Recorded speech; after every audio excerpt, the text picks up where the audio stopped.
Clerk म्हणून तुम्ही सुरुवात केलीत आणि एका डिरेक्टर म्हणून तुम्ही रिटायर झालात. त्या बेअरमध्ये मी 93 ते 98 हे मी त्यांचा एक्झिक्युटिव्ह डायरेक्टर होतो. ते ज्या वेळेला युजेसला आलो तर त्यावेळेला मी तिथे कंपनीवरती तिथे ऑल्टरनेट डिरेक्टर होतो. आणि 2002 पासून आतापर्यंत 25 पर्यंत टाटा समूहाशी माझे संबंध अतिशय जवळचे आहेत. आणि ते 2013ला मी निवृत्त झालो आणि तेव्हापासून गेली 12 वर्ष मी त्यांचा पूर्ण वेळ सल्लागार आहे. आम्ही ज्या वेळेला 11:15 वरती पोहोचलो मीटिंग रूम मध्ये, मनोहर जोशी तिथे आमची वाट बघत बसले होते आणि पहिलं वाक्य होतं की बाळासाहेबांनी मला सांगितलंय की इंडस्ट्रियलिस्टचा वेळ असतो हा अतिशय मौल्यवान असतो, नेव्हर वेस्ट दॅट टाइम.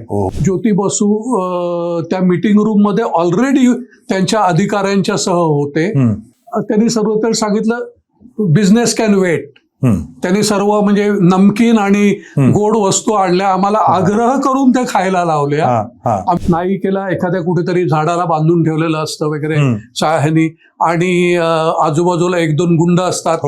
आपला हिरो मोटरबाईक वरती येतो, पिस्तूल असेल तर पिस्तुलाने, नाहीतर दणादण करीत त्यांना त्या गुंडांना मारतो. हे रिचर्ड ब्रॅन्सनला हे करायचं. मग आम्ही ती व्यवस्था केली. त्या माणसाने ते सगळं केलं. नेहा धुपिया ती हिरोईन बांधलेली वगैरे होती ह्याच्यावरती. की टेलिकॉम बिझनेस जो मुकेश अंबानींचा अतिशय आवडता बिझनेस होता तो अनिलने स्वतःकडे मागून घेतला.